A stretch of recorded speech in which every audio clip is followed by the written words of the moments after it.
Gloria a Dios. Qué bueno es el Señor. Qué bueno es el Señor. Dios es bueno. Todo el tiempo. Damos gracias al Señor por su misericordia. Gracias al Señor porque nos permitió estar aquí en esta tarde. Hemos estado un poquito convalecientes, pero aquí estamos por la gracia de Dios. Por la gracia de Dios somos lo que somos, dice el apóstol Pablo, soy lo que soy. Así que vamos en esta preciosa tarde, antes de empezar, vamos a orar y a darle gracias al Señor, pidiéndole a Dios que en su preciosa e infinita misericordia nos ayude a siempre exponer su palabra de una manera responsable y de una manera clara, precisa y concisa. Padre, te damos gracias en este tiempo, gracias porque tú eres bueno. Gracias porque tu misericordia son nuevas cada mañana y cada mañana al despertar, que podemos levantarnos, podemos hacer, Señor, las actividades que hemos planeado. Señor, tu misericordia se ha renovado para nosotros. A pesar de que muchas veces las cosas no salen como queremos, tu misericordia siempre está por encima de todo, Señor. Yo te doy gracias porque muchas veces no somos, Señor, agradecidos, no apreciamos, Señor, todas tus bondades, todos tus favores y toda tu misericordia para con nosotros. En esta tarde, Señor, ponemos tu palabra delante de ti, Señor, ante tu congregación, para que tú, Señor, la multipliques y hagas, Señor, la obra para la cual tú ya has establecido desde antes de la fundación del mundo.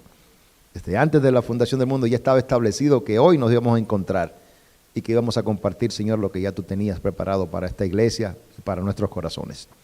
Una vez más, Señor, te ruego que nuestros corazones estén receptivos a tu palabra, Señor, que tú nos libres del error una vez más, y que seamos no meros oidores, sino hacedores de tu palabra, porque te lo pedimos en el nombre precioso de tu Hijo Jesús.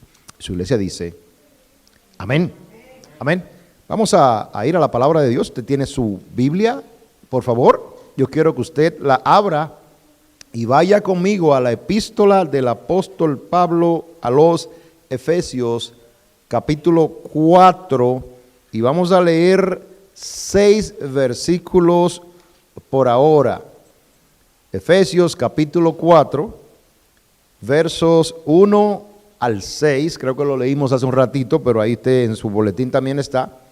Si usted dejó la Biblia en el carro, que ya está toda tostada del sol, no la usa, vamos a buscar en el boletín también, hay que el pasaje de Efesios 4.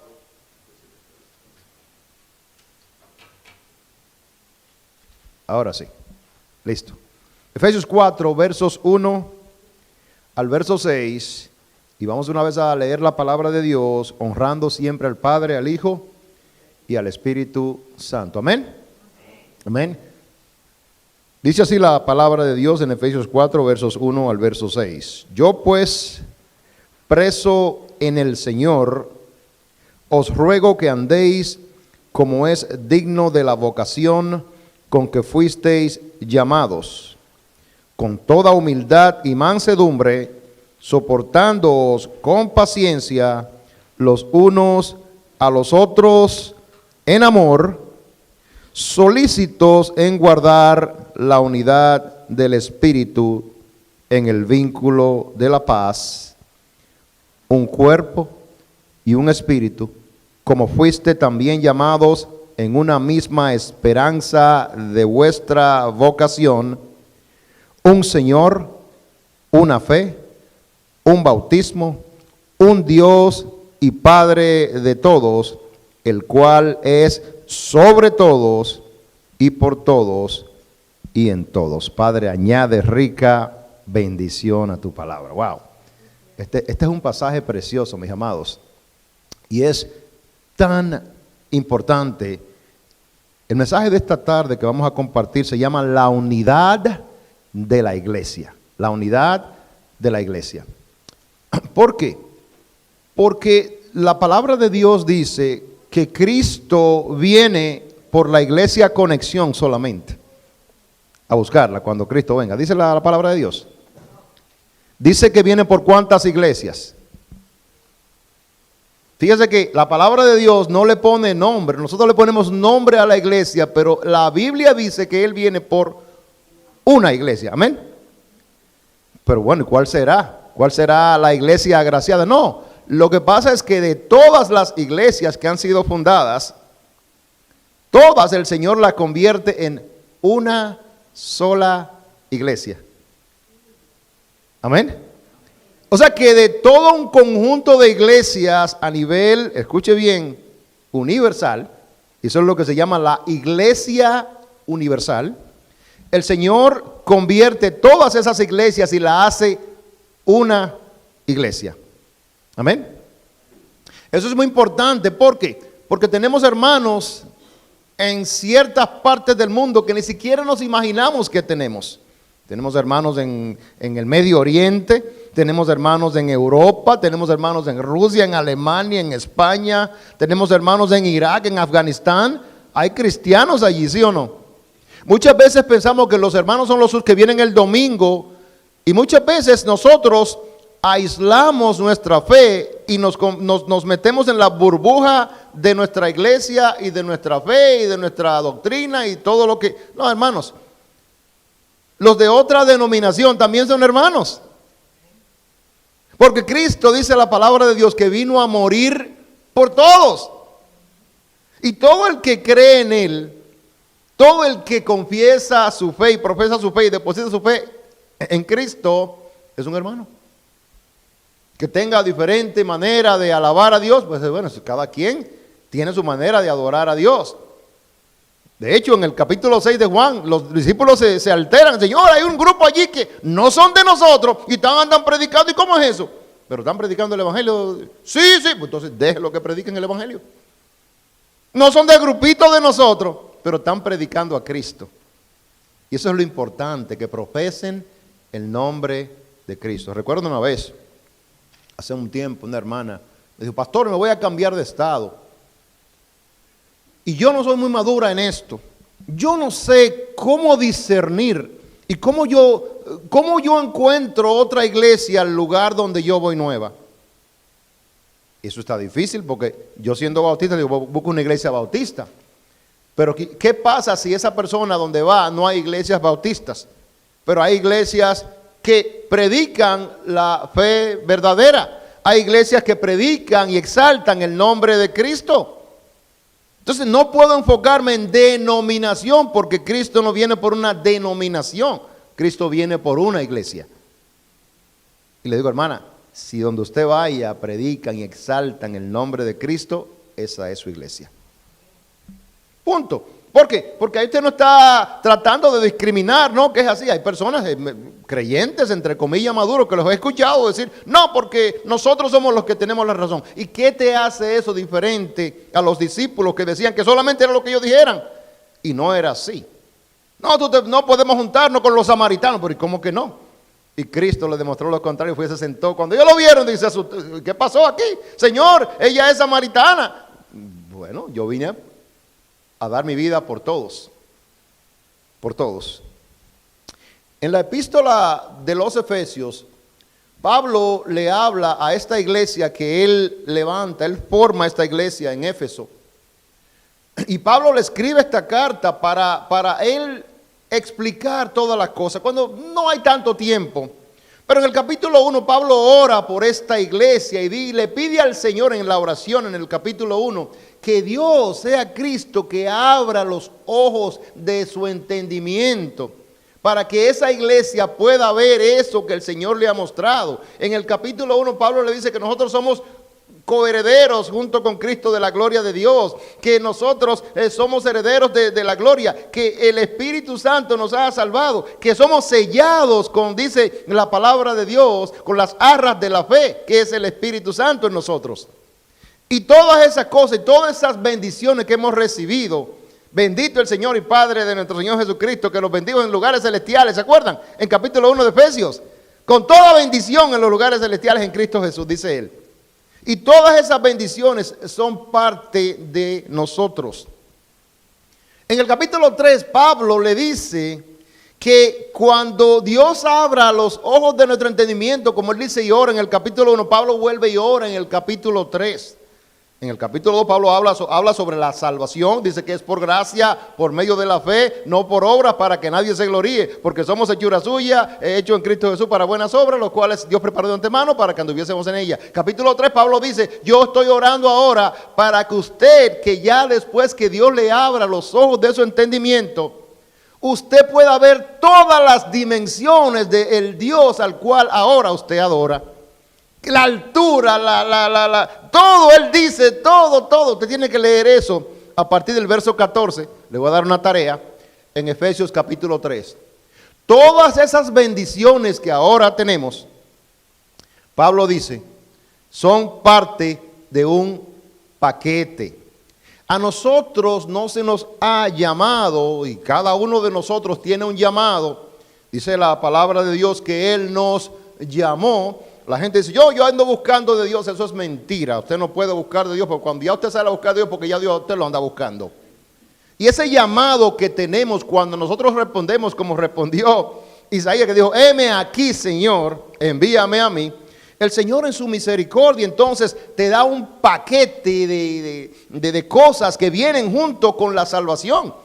Cuando el Señor habla en el Espíritu Santo, el capítulo 5 de Gálatas, dice que viene sobre nosotros el Espíritu Santo y todas las, diría yo, los atributos que vienen con el Espíritu Santo de nosotros. No es un solo Espíritu, pero tiene muchos atributos: amor, paz, paciencia, mansedumbre, dominio. Todas esas cosas son parte del paquete que vienen. Pero ese llamado que tenemos nosotros también viene con una responsabilidad. Porque mientras más poder tenemos, más responsabilidades también tenemos como creyentes. Amén. El creyente tiene una gran responsabilidad y es predicar y profesar, exaltar el nombre de Dios, pero también traer a otros no creyentes a los pies de Cristo. Cristo no me salvó para quedarme en la banca sentado. Cristo me salvó para que yo comience a hablar de Él, como habló la samaritana. Dice que habló todo el mundo y muchos se convirtieron por la fe de esta samaritana. ¿O no? Ella no se quedó ahí, ella salió a predicar y salió a decir todas las maravillas que el Señor le había dicho y lo que había hecho por ella en ese corto tiempo. Y por el testimonio de la samaritana muchos creyeron, dice la palabra de Dios. Pero el Señor no te llamó, no me llamó, no nos llamó a quedarnos sentados. El Señor llama a Abraham a servicio, ¿se acuerdan? Sal de tu tierra y de tu parentela, ¿se acuerdan? En el capítulo 12 de Génesis. El Señor llama a Moisés. Moisés dice, no, yo no quiero ir. Sí, tú vas a venir. No, yo no sé hablar, ¿se acuerdan? Todos esos llamados, cada uno tiene un llamado, determina a Moisés. El Señor llama a Josué, levanta a Josué, ¿se acuerdan? El Señor levanta a los profetas, levanta a Jeremías, levanta a Esdras, levanta a todos. El Señor te levantó a ti y me levantó a mí. El Señor levanta a Pablo, camino a Damasco, lo tumba del caballo, le muestra. Y oye, ¿por qué me persigues? Tienen esa conversación. Y el Señor lo levanta y lo salva y lo llama para que le predique el evangelio a los gentiles. Y cada llamado, hermano, viene con una responsabilidad. Salvación no es simple y llanamente, ya soy salvo, ya terminé, ya yo tengo mi boleto seguro para entrar al cielo. No, eso no es lo que Dios quiere. Dios te salva con un propósito. Y el propósito que Dios me da no es el mismo que te da a ti. ¿Por qué? Porque dentro de la iglesia hay muchos caracteres, personalidades, conductas, hay de todo. Hermano, eso es como una diversidad que hay dentro de la iglesia. Y todos esos dones y talentos juntos conforman un solo, un creyente, una iglesia. Yo quiero que usted, vamos a hacer un ejercicio rápidamente. Yo quiero que usted vaya conmigo. En esos 6 versículos la palabra unidad, uno o una, aparece, escuche, 8 veces. Si usted tiene 10 dedos, yo quiero que usted vaya contando 1, 2. Cuente conmigo. En el capítulo 4, voy a leer otra vez el pasaje que leí. Y yo quiero que usted cuente conmigo para que usted vea la importancia que significa la unidad. ¿Y por qué él resalta tanto eso? Escuche, voy leyendo. Yo pues preso en el Señor, os ruego que andéis como es digno de la vocación con que fuisteis llamados, con toda humildad y mansedumbre, soportando ¿cómo? Con primero paciencia y después amor. Porque muchas veces usted puede decir, yo soporto a ese hermano o soporto a esa hermana, pero hermano, es porque ya yo no puedo hacer otra cosa. Eso no es amor. Fíjese que van de la mano y van ligadas esas dos cosas. Oye, soportando los unos a los otros con paciencia, dice, los unos a los otros. Y como dice, en amor.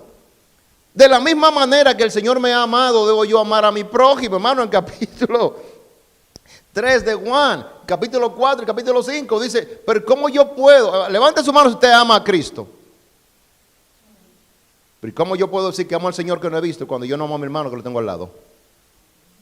Eso es hipocresía y la hipocresía es pecado. ¿Están conmigo? Entonces, cuando yo digo eso, yo tengo que soportar al hermano o a la hermana con paciencia en amor. Dice la palabra de Dios que el amor cubrirá multitud de pecados. Ese hermano fulano, hermano, con paciencia en amor. Eso no se puede desligar. Yo no puedo tener paciencia si yo no tengo amor, porque son dos atributos del Espíritu Santo.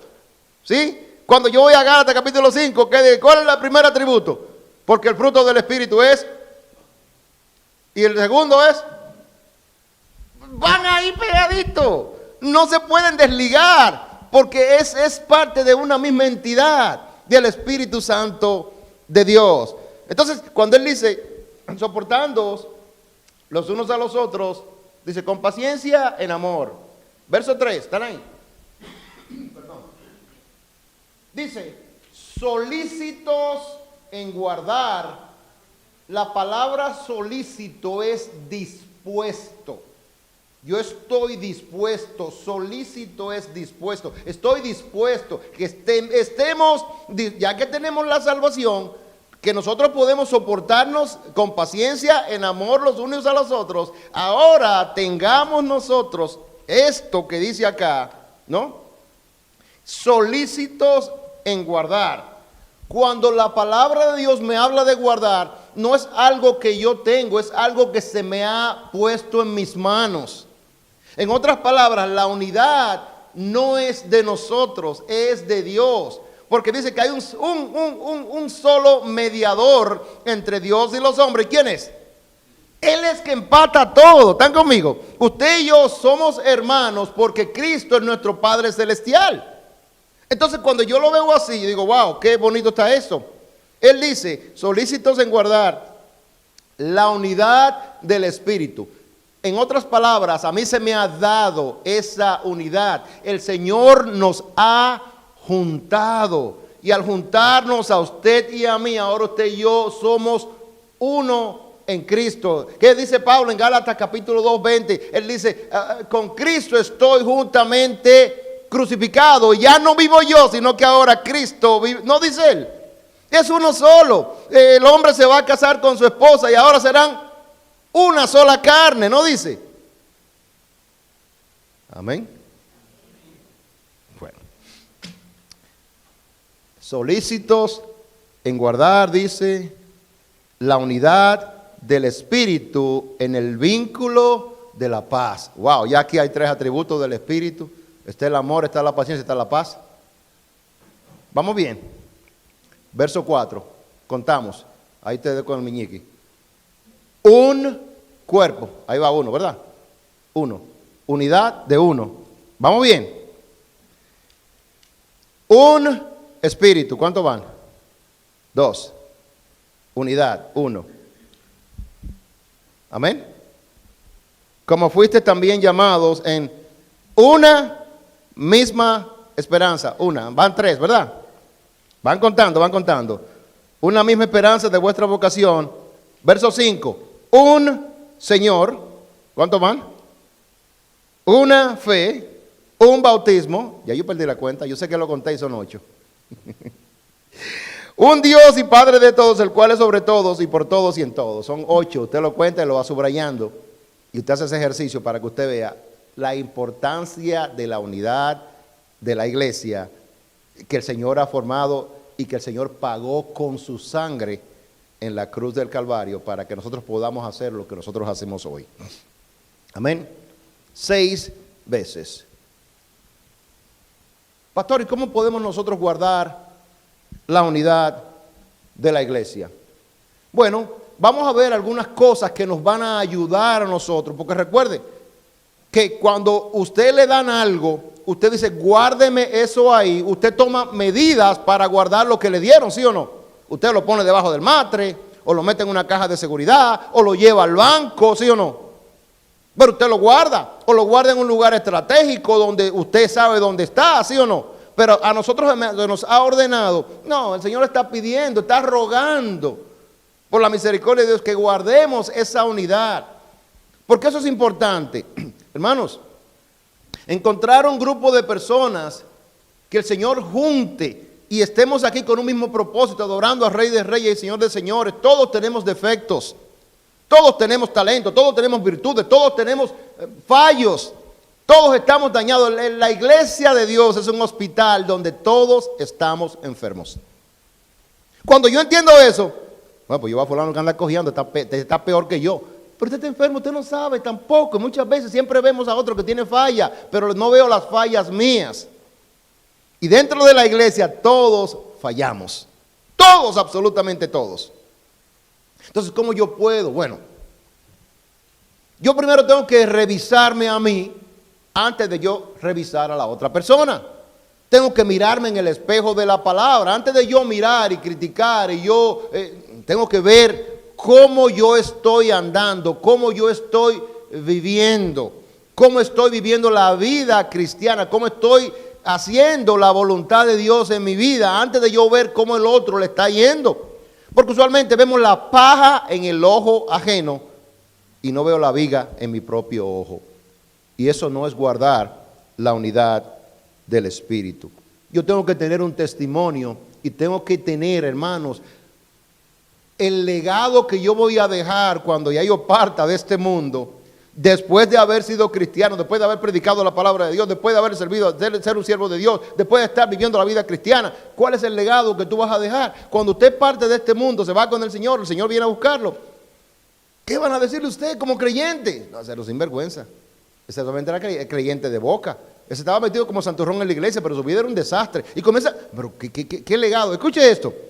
Rápidamente, la semana, bueno, cuando me vuelva a tocar voy a tener un PowerPoint para poner los versículos y avanzar. Pero anote para ir avanzando porque no hay mucho tiempo. Dice la palabra de Dios en Hebreos, hablando de los padres de la fe, que por la fe Enoc fue traspuesto para no ver muerte y no fue hallado porque lo traspuso Dios. Y antes de que fuese traspuesto, tuvo testimonio de haber agradado a Dios.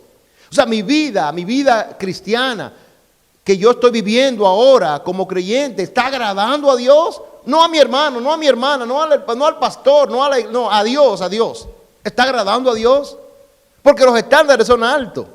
Yo puedo agradar a mi esposa me puede agradar a mí, o puedo agradar al pastor, pero hermano, estoy agradando a Dios con mi conducta, con mi andar, con mi vivir. Como miembro de la congregación, estoy haciendo mi parte. Porque muchas veces yo me fijo en lo que fulano no hace.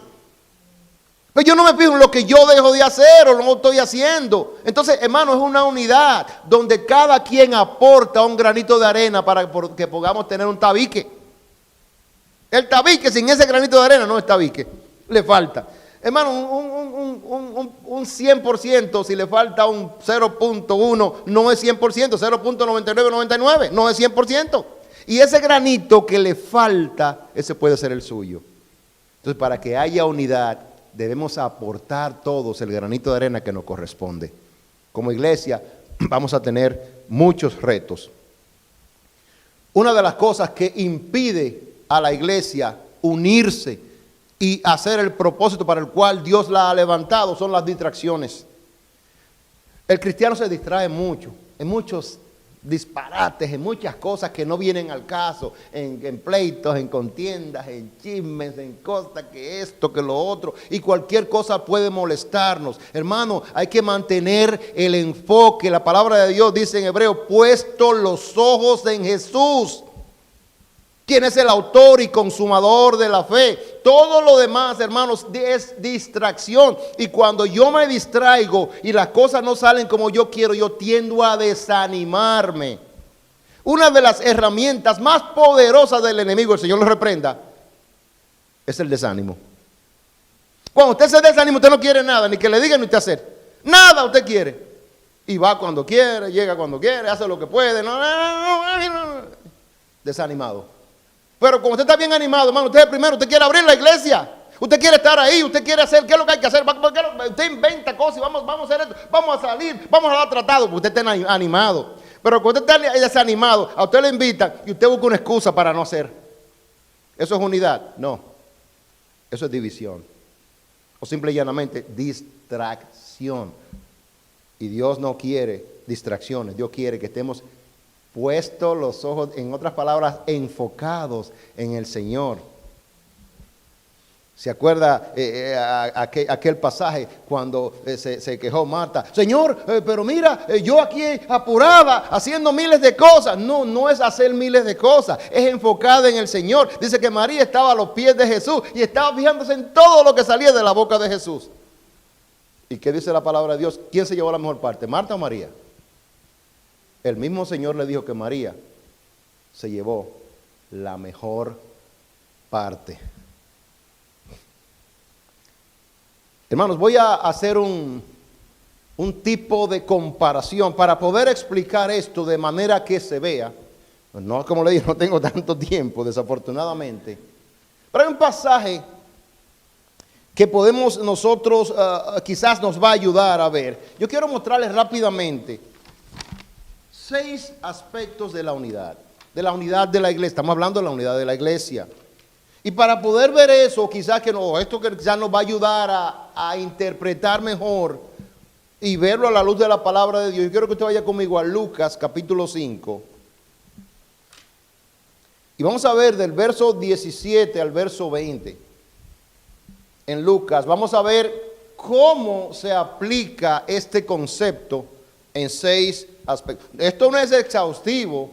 Obviamente hay muchísimos más aspectos.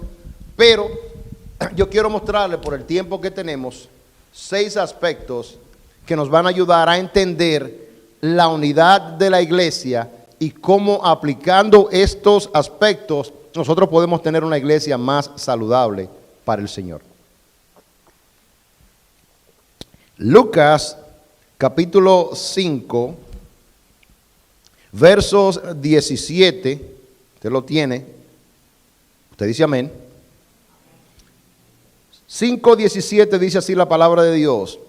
Aconteció un día que él, hablando de Cristo, estaba, dice, enseñando y estaban sentados los fariseos y doctores de la ley, los cuales habían venido de todas las aldeas de Galilea y de Judea y de Jerusalén. Y dice, y el poder del Señor estaba con él, ¿para qué? Para sanar. Dice el verso 18. Y sucedió que unos hombres que traían en un lecho a un hombre que estaba paralítico, procuraban llevarle adentro y ponerle delante de él, o sea, de Cristo.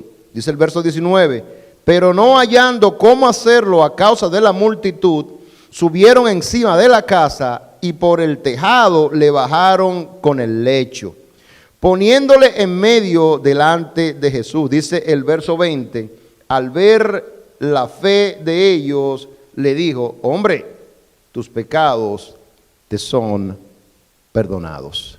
6 aspectos en este pasaje, vamos a ver rapidito. ¿Cómo podemos ejercitarnos, ¿no?, en la unidad de la iglesia? Lo primero que vamos a ver, usted va al número 1, aspecto número 1, es que la iglesia es imprescindible que esté unida en visión. Tenemos que tener la misma visión. Cuando nosotros nacemos de manera natural, el Señor nos da la vista. Pero una vez que somos creyentes y venimos a los pies de Cristo, entonces obtenemos la visión. Dice la palabra de Dios que el hombre natural no puede, aunque él quiera, ver las cosas de Dios, porque para él son locuras, porque ella han de discernirse como espiritualmente. ¿No dice la palabra de Dios? Entonces, cuando yo ahora soy creyente, ahora yo puedo ver un mundo diferente, un mundo espiritual. En el mismo capítulo 6 de Efesios, Pablo dice que nuestra lucha no es contra sangre ni carne, sino contra potestades, contra huestes espirituales de maldad que están ¿dónde? En los aires. Yo no las puedo ver, pero espiritualmente yo puedo ver estas cosas, puedo percibirlas. ¿Por qué? Porque ahora el Espíritu Santo me las muestra. En otras palabras, la iglesia es necesario que para que tenga unidad debe estar en la misma página. El pastor va por un lado y la congregación va por... No, hermanos, no va por ningún lado.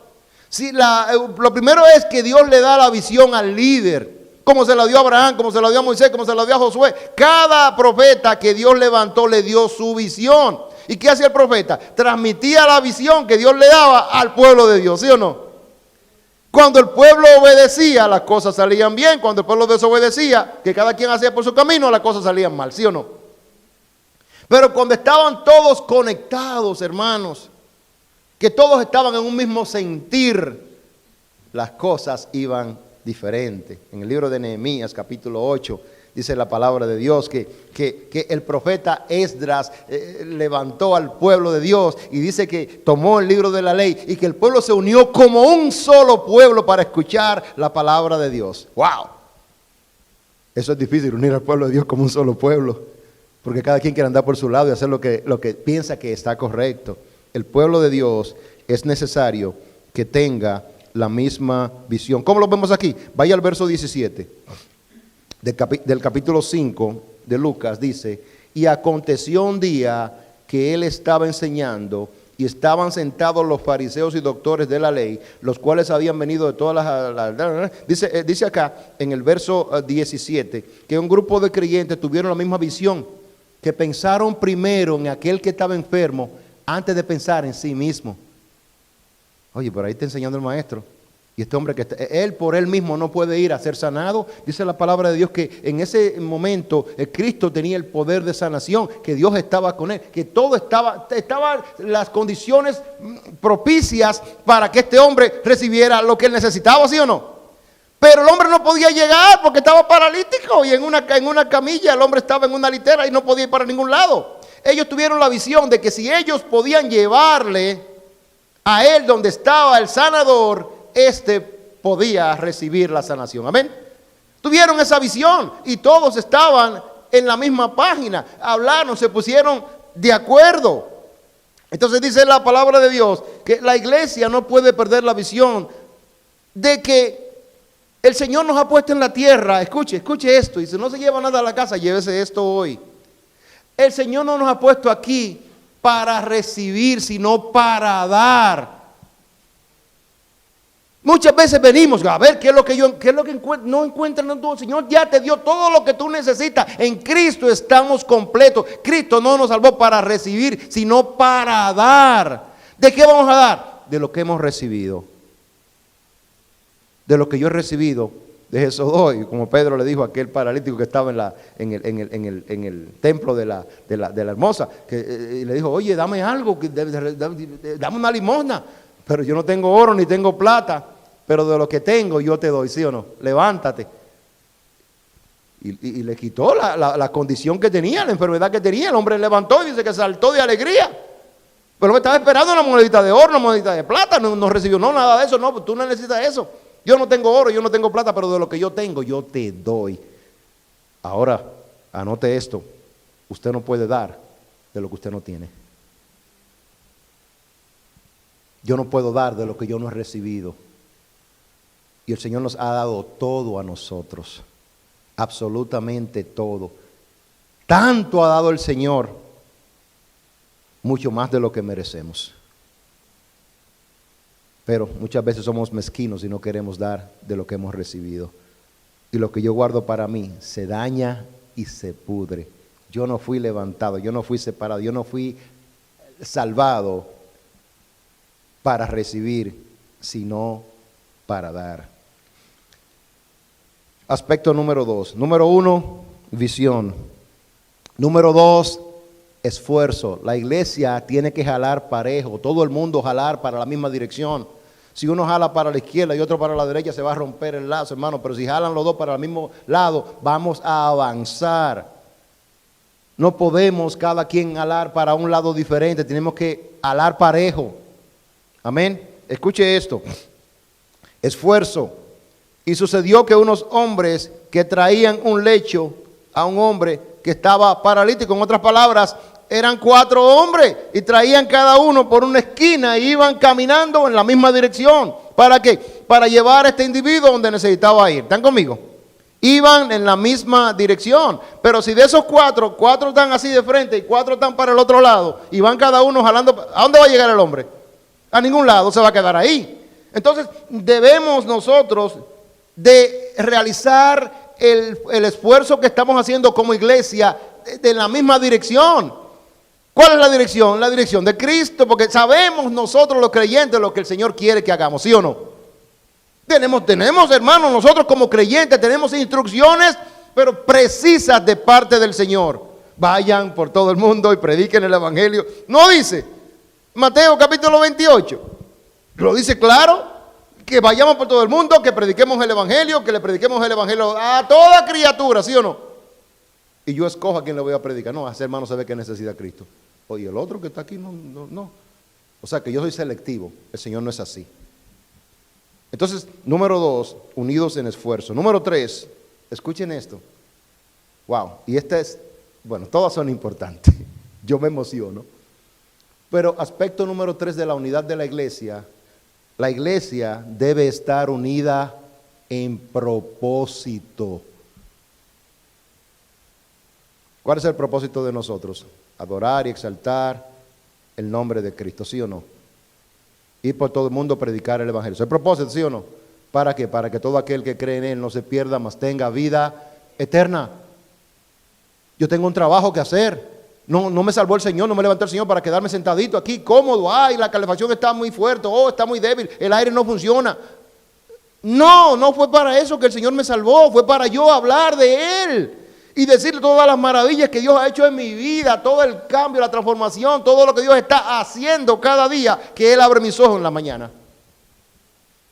Yo tengo que hablar de Cristo porque Cristo ha hecho una transformación en mi vida.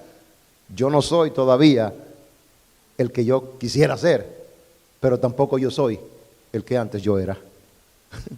¿Por qué? Porque Dios va trabajando en mí día a día. El Señor va poquito a poquito. Muchas veces no vemos el progreso. A veces no nos damos crédito de lo que Dios ha hecho en nuestra vida.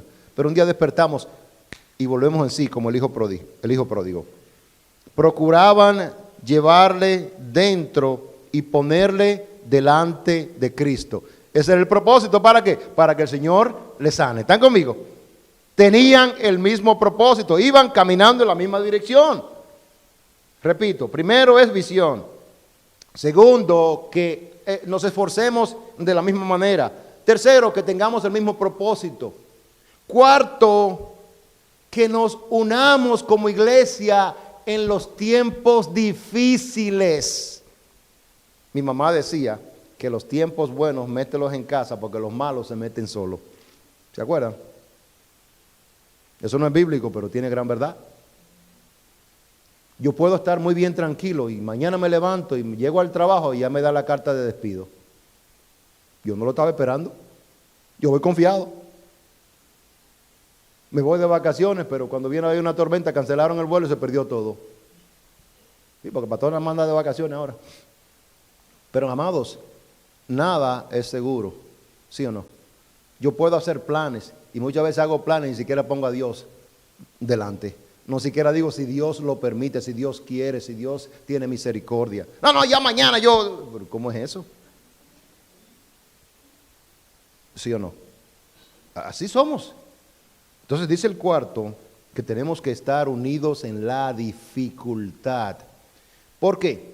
Porque como iglesia vamos a enfrentar muchas dificultades, muchas distracciones, muchos desánimos, muchas divisiones, mucho chisme, mentira, contienda, todo lo que usted se puede imaginar lo va a experimentar en la iglesia. Pero si estamos unidos, dice la palabra de Dios que las puertas del Hades no van a prevalecer contra la iglesia del Señor. Pero tiene que estar unida. Porque un pueblo dividido no sirve para nada. Un reino, dice la palabra, dividido no prospera. Pero cuando estamos unidos, hermano, van a venir vientos fuertes, van a venir ataques del enemigo. El enemigo le va a dar con todo lo que tiene. Pero cuando nuestra casa está fundada sobre la roca que es Cristo. Estamos unidos en Cristo, en unidad, en amor, soportándonos los unos a los otros, con paciencia. Hermano, no, mire, puede venir lo que sea. Yo no le digo que va a ser difícil. Va a ser súper difícil, va a haber lágrimas, va a haber mucho. Pero hermano, cuando nos unimos en el nombre del Señor y con el propósito de adorar y levantar y exaltar el nombre de Cristo y ensanchar el pueblo de Dios, Dios obra. La misma visión. Escuche bien, el mismo esfuerzo, para el mismo lado, jalando parejo, ¿no? El mismo propósito, unidos sobre todo en la dificultad, porque las dificultades llegan, hermano, ya sea que yo quiera, ya sea que yo esté preparado, ya sea que yo no esté preparado. Hermano, aquí estamos prestados en este lugar y estamos tranquilos, pero si el pastor mañana llama al pastor o llama a Rafael y dice, Rafael, I'm sorry, ya no te puedo tener más en la iglesia, ¿qué hacemos? Pues estábamos bien el domingo, y ya tenemos ya el mensaje del domingo y el que va a predicar el domingo y tenemos todo preparado, pero si mañana llaman y dicen que ya se acabó el list, que ya se acabó que ya no hay más, ¿qué hacemos? Si estamos unidos debajo de una carpa, no vamos al McDonald's, no vamos allí, hermano, pues unidos, porque las dificultades van a llegar solas. ¿Se acuerdan de cuando hablamos de las pruebas en Santiago? Que tienen diferentes olores, sabores, tienen llegan, hermano, como quiera y cuando yo menos las espero. Yo tengo que estar preparado y la preparación no es más que la unidad. Tenemos la misma visión, sabemos lo que queremos, vamos a enfrentar tribulaciones, hermano, y pasa con los matrimonios de hoy, pasa con las relaciones interpersonales, con los hijos, los padres, pasa con todo. Si estamos unidos, el amor cubrirá multitud de pecados. Si estamos unidos, hermanos, ahí, olvídate, van a venir cosas difíciles, pero en el nombre del Señor, unidos en Cristo, el Espíritu Santo enlazados, hermanos, estamos ahí, basados y cimentados en amor, dice Pablo. Entonces el quinto es unidos en la dificultad. Y sexto, no, perdón, ese es el cuarto. Quinto, unidos en soluciones. Visión, jalamos parejo, tenemos el mismo propósito. ¿Están conmigo? Van a venir las dificultades, pero si usted y yo, escuche bien, estamos unidos en soluciones. Usted puede tener la solución a un problema y yo tengo otra solución a otro problema y otro hermano tiene otra solución al mismo problema. ¿Cómo podemos nosotros solucionar ese problema? Uniéndonos, hablando, ¿no? Y tratando de hacer una estrategia para la mejor manera de resolver el problema. Unidos en soluciones. Escuche esto en el verso 19. Cuando ellos llegaron, encontraron una multitud que les impedía a ellos, ahí está la dificultad, traer al hombre que traían en la camilla para que fuera sanado. ¿Están conmigo? Verso 19 dice que cuando ellos vieron esa multitud, no hay manera de traer a este hombre delante del Señor. ¿Y ahora cómo lo hacemos? Bueno, ahí está la dificultad. Vamos a buscar una solución.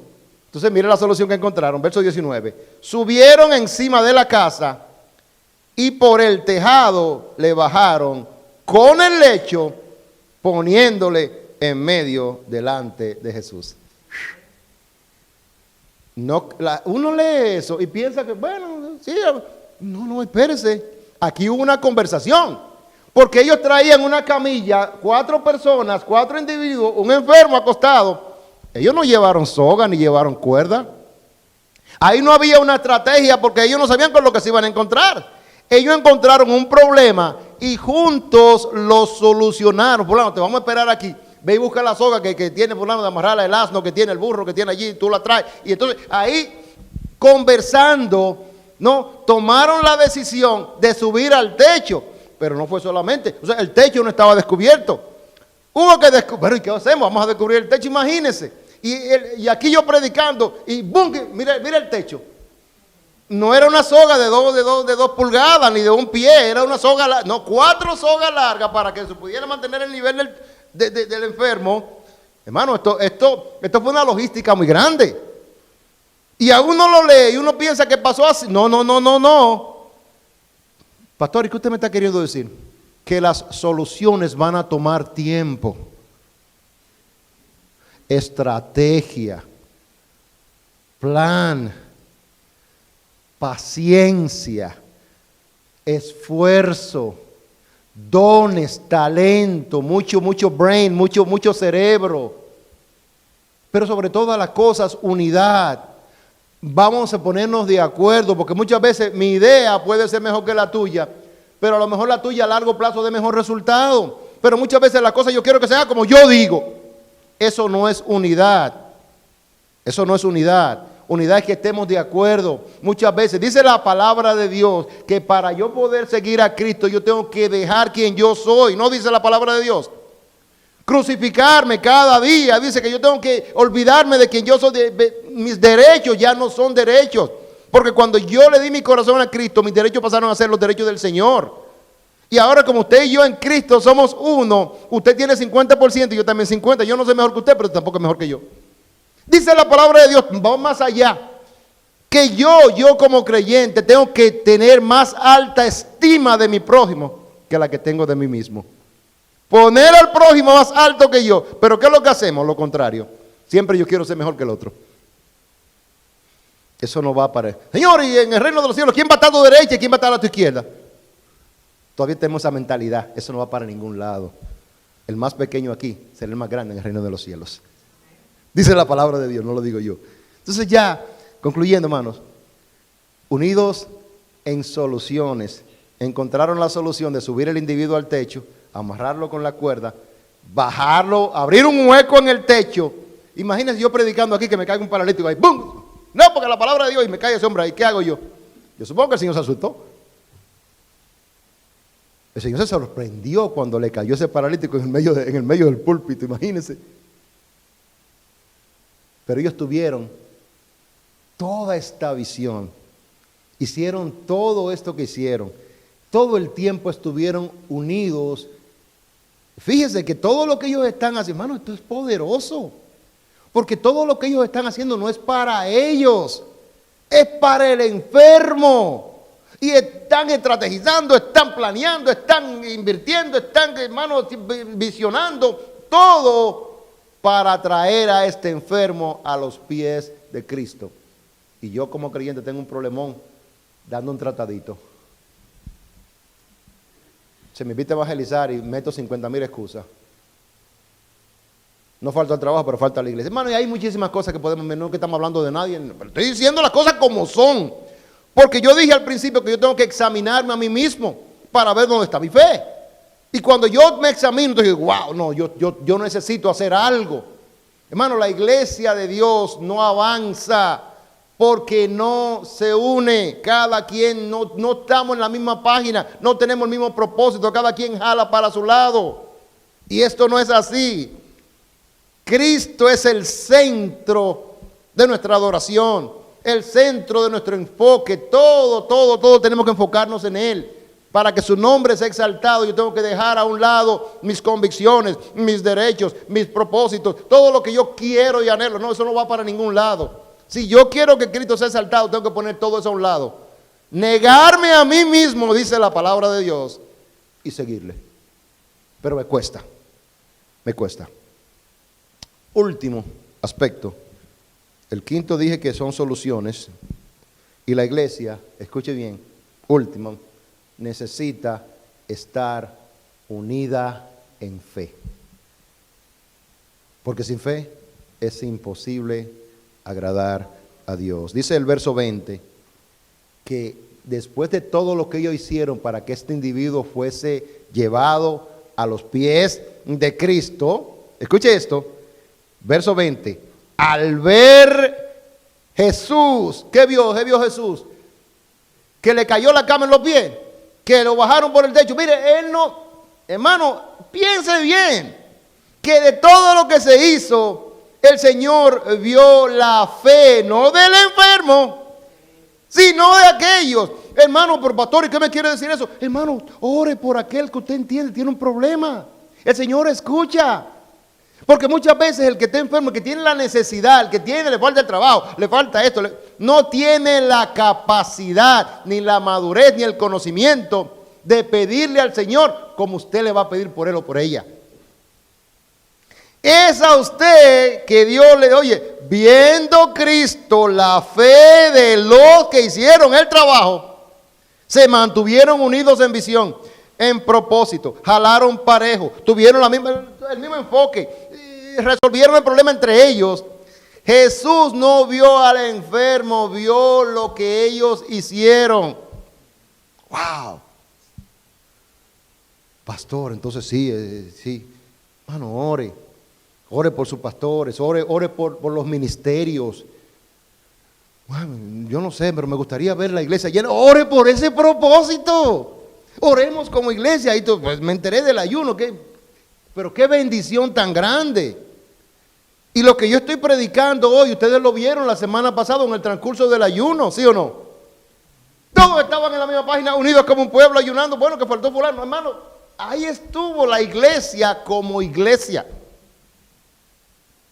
Y se pudo ver todos estos aspectos en esa sola, este evento que se hizo. Pero dice unidos en fe. Este grupo de creyentes tenía la suficiente fe de que solo Jesús podía sanar sanar a su amigo enfermo. Cuando Jesús lo vio, dijo, wow, escuche esto, al ver la fe de ellos, Jesús le dijo entonces al paralítico, tu fe te ha salvado. Pero ven acá, este hombre lo que es en una litera y no puede caminar. ¿Y cómo es eso si él fue a buscar sanación? Este cuerpo se va a perder. Vamos a ir al polvo. Lo que realmente necesitamos es salvación. Después que tenemos la salvación, escuche eso, la sanación viene por defecto. ¿Quién supo eso? El leproso que se devolvió a dar las gracias. Tu fe te ha salvado. ¿Están conmigo? ¿Por qué? Porque lo que necesitamos es salvación. Mucha gente se enferma y ora al Señor por sanación. Y el Señor les sana, pero nunca aceptan a Cristo como fiel y suficiente Salvador. Y vuelven y se enferman y vuelven a la misma dinámica. Cuando yo soy salvo, yo puedo elevar mi oración directa a aquel que me va a sanar, o si entiende que yo debo ya irme de este mundo con esa enfermedad, pero me voy a ir conforme porque ya mi mente ha sido transformada. Hermanos, en la unidad de la iglesia es importante. Dice Pablo que él les ruega que la guardemos. ¿Por qué? Porque ya la tenemos, pero necesitamos atesorarla y aplicar estos conceptos para que Dios nos ayude a ser una iglesia próspera y saludable. Así que el Señor les bendiga mucho. Voy a orar y voy a pedirle al Señor que si hay alguien que no ha aceptado a Cristo como fiel y suficiente Salvador, hoy es el día aceptable, hoy es el día de salvación. Y sobre todas las cosas usted puede ser parte de algo o alguien o un grupo importante que es la familia de Dios. Padre, te damos gracias en esta tarde por tu misericordia, bendito sea tu nombre. Gracias por tu ayudarnos a nosotros, Señor, a guardar la unidad del Espíritu. Gracias, Señor, te damos porque tu misericordia, Señor, se renovó para nosotros hoy. Gracias porque muchas veces no nos damos cuenta de todas estas pequeñas cosas que al sumarlas todas hacen una iglesia con sus defectos, con sus virtudes, con todas las cosas que nosotros quizás podemos señalar. Es tu iglesia, la cual compraste con tu sangre, por la cual moriste en la cruz del Calvario, y por aquella que vienes a buscar cuando ya tú lo tengas establecido, Señor. Yo te alabo y te doy gracias, y te ruego una vez más que tengas misericordia de nosotros y nos ayudes, porque solo no podemos, Señor. No podemos, pero en ti, Señor, todo lo podemos. Dice tu palabra en Filipenses 4:13 que todo lo podemos en Cristo porque Él nos fortalece.